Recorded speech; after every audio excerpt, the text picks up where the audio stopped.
أعوذ بالله من الشيطان الرجيم.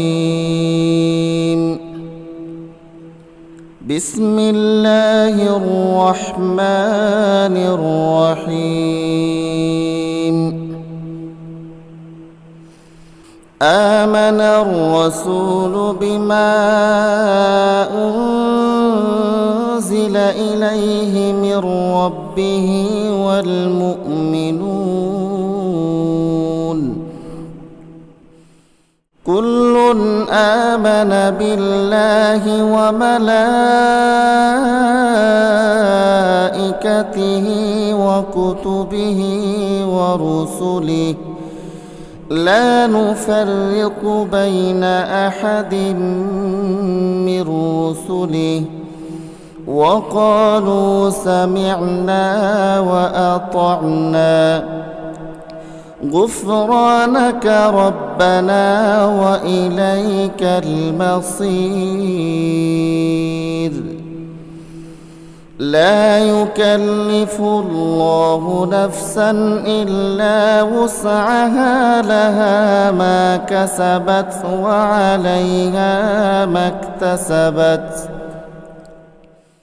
ربنا لا تؤاخذنا إن نسينا أو أخطأنا ربنا ولا تحمل علينا إصرا كما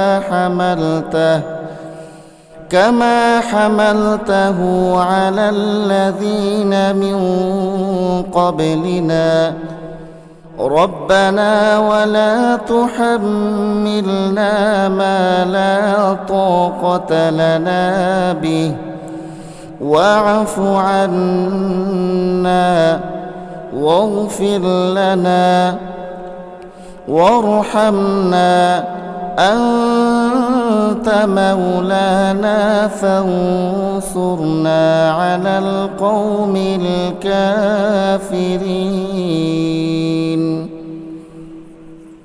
আল্লাহর রসুল সে বিষয়ের উপর ঈমান এনেছে যা তার উপর তার মালিকের পক্ষ থেকে নাযিল করা হয়েছে, আর যারা সে রসুলের উপর বিশ্বাস স্থাপন করেছে তারাও সে একই বিষয়ের উপর ঈমান এনেছে। এরা সবাই ঈমান এনেছে আল্লাহর উপর, তার ফেরেশতাদের উপর, তার কিতাব সমূহের উপর, তার রসুলদের উপর। তারা বলে, আমরা তার পাঠানো নবী রসুলদের কারো মাঝে কোন রকম পার্থক্য করি না। আর তারা বলে, আমরা তো আল্লাহর নির্দেশ শুনেছি এবং তা মেনেও নিয়েছি। হে আমাদের মালিক, আমরা তোমার ক্ষমা চাই এবং আমরা জানি আমাদের একদিন তোমার কাছেই ফিরে যেতে হবে। আল্লাহ তাআলা কখনো কাউকেই তার শক্তি সামর্থ্যের বাইরে কোনো কাজের দায়িত্ব চাপিয়ে দেন না। সে ব্যক্তির জন্য ততটুকু বিনিময় রয়েছে যতটুকু সে এ দুনিয়ায় সম্পন্ন করবে, আবার সে যতটুকু মন্দ দুনিয়ায় অর্জন করেছে তার উপর তার ততটুকু শাস্তি পতিত হবে। অতএব হে মোমেন ব্যক্তিরা, তোমরা এই বলে দোয়া করো, হে আমাদের মালিক, যদি আমরা কিছু ভুলে যাই, কোথাও যদি আমরা কোনো ভুল করে বসি, তার জন্য তুমি আমাদের পাকড়াও করো না। হে আমাদের মালিক, আমাদের পূর্ববর্তী জাতিদের উপর যে ধরনের বোঝা তুমি চাপিয়েছিলে তা আমাদের উপর চাপিও না। হে আমাদের মালিক, যে বোঝা বইবার সামর্থ্য আমাদের নেই তা তুমি আমাদের উপর চাপিয়ে দিও না। তুমি আমাদের উপর মেহেরবানি করো, তুমি আমাদের মাফ করে দাও, আমাদের উপর তুমি দয়া করো। তুমি আমাদের একমাত্র আশ্রয়দাতা বন্ধু। অতএব কাফেরদের মোকাবেলায় তুমি আমাদের সাহায্য করো। Mahfuz, art of nature.